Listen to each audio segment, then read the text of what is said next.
Hello, I am Endlessness and welcome back to Final Fantasy VII Ever Crisis, and in this video I'd like to give you a guide for Lightning Escalation level 20.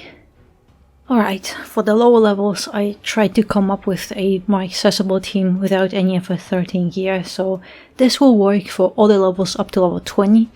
And I haven't tested it on higher levels, but it seems possible and you might just need to adjust or increase the stats.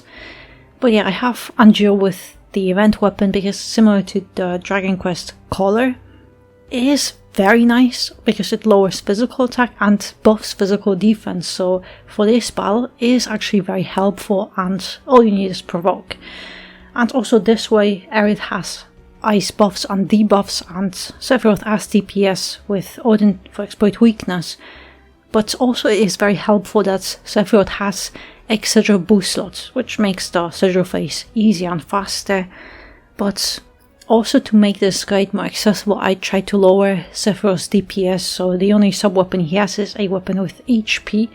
And overall, I also have some equipment slots empty on all characters, but because lightning hits so hard, I think this battle is mostly about surviving her attacks long enough to defeat her. Aerith has Bahamut outfit with Breath of the Earth, Terra to lower ice resistance, Citric to buff magic attack and ice damage, Cura and all cure slots, another Cura for single target heals, Triangle Sigil, and then in sub-equipment slots Aerith has Baharut with magic attack for allies and heal, and a physical defense for allies guild weapon. Anjir has default outfit, but Odin outfit will make this battle much easier with Reprieve, Army of One enemy skill, Lightning Sword for buffs and debuffs, Gargantuan Monolith for provoke, Triangle and X-Sigil, and a stat stick, but all of them they have physical defense on them. And in sub-equipment slots Anjir has a magic attack for allies weapon and a guild weapon with physical defense for allies. Sephiroth has Ice Arcanum outfit with Icy Judgments, but you could use Shiva as well, Edge Swings for DPS, Odin for exploit weakness, 3 Ice Points in Materia, X-Sigil in boost slots, and another one is Triangle, and then sub-equipment slots Sephiroth only has Power Soul for HP.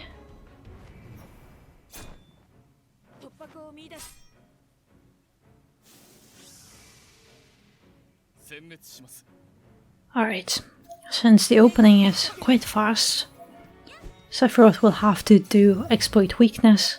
Aerith, you can do either Citric or Terra first, it doesn't matter, you apply both, but with Anjir all you want to do is cast Lightning Sword once to debuff physical attack and buff our own physical defense. And with Sephiroth so far, it's rare when you can get only one attack off, but most of the time he's too slow, because everyone knows Edge Swings is just insanely slow. It might be the slowest weapon in the game, the animation. But alright, now is the sigil phase, and whenever sigil phase starts, Lightning will buff her own physical attack, so debuff it. And after this, cast provoke, because otherwise she will just keep targeting Sephiroth. But I just think it might be a little bit better to let Sephiroth take that one hit before you switch the character, because you have this target gauge on every character and it'll just make it a little bit easier on Anjir so he doesn't get stunned.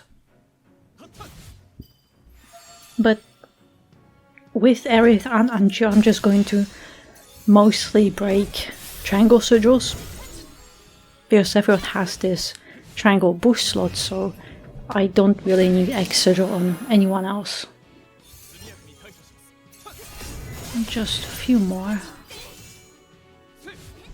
But also Army of One, Lightning does her attacks quite often and she does a lot of damage because she keeps debuffing your physical defense. So keep in mind.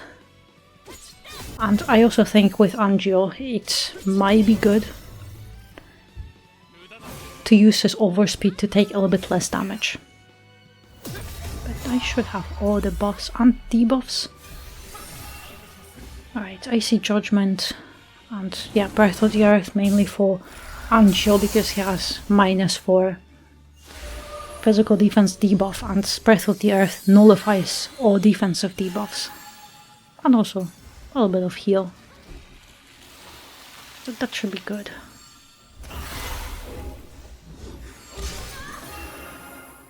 It'll take a few hits.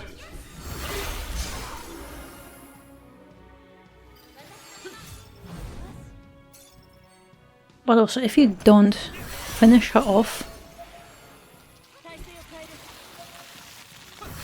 during the stagger, she will target one character.